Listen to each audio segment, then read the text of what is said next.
دیکھیں آج میں سیالکوٹ گیا ہوا تھا. اچھا. عثمان ڈار صاحب جو ہیں ان کے والد امتیاز ڈار صاحب وہ اس دنیا سے رخصت ہوئے الیکشن سے 2 دن پہلے. اچھا. تو ان کی فاتحہ کے لیے میں گیا تھا. اور اس کے بعد ہمارے جو عارف سونی صاحب ہیں ہمارے امریکہ میں ہوتے ہیں, بہت بڑے بزنس مین ہیں وہاں کے, پاکستانی, سیالکوٹ سے تعلق ہے. سونی فیملی بڑی مشہور فیملی ہے وہاں کی. تو انہوں نے پھر ایک برنچ کا اہتمام کیا تھا. اچھا. تو اس میں کئی امیدوار بھی تھے اور میڈیا کے لوگ بھی موجود تھے خاصی تعداد میں.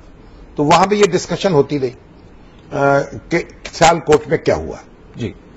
اور اگرچہ کہ عثمان ڈار جو ہے وہ نوجوان, اس نے 72,000 کے قریب ووٹ لیے ہیں خواجہ آصف صاحب کے مقابلے میں, اور یہ کوئی کم ووٹ نہیں ہے. بالکل بہت بڑے ووٹ. اور جو کئی دوسری نشستیں ہیں ان کے بارے میں ہوتا رہا کہ بھئی وہاں کس طرح ٹکٹ تقسیم ہوئے ہیں.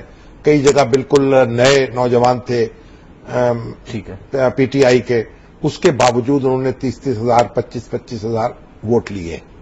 لیکن اس نشست پر بے قاعدگیوں کی شکایت تھی, اور ایک انہوں نے فوٹیج بھی دکھائی جہاں کوئی ٹھپے لگ رہے ہیں. بالکل.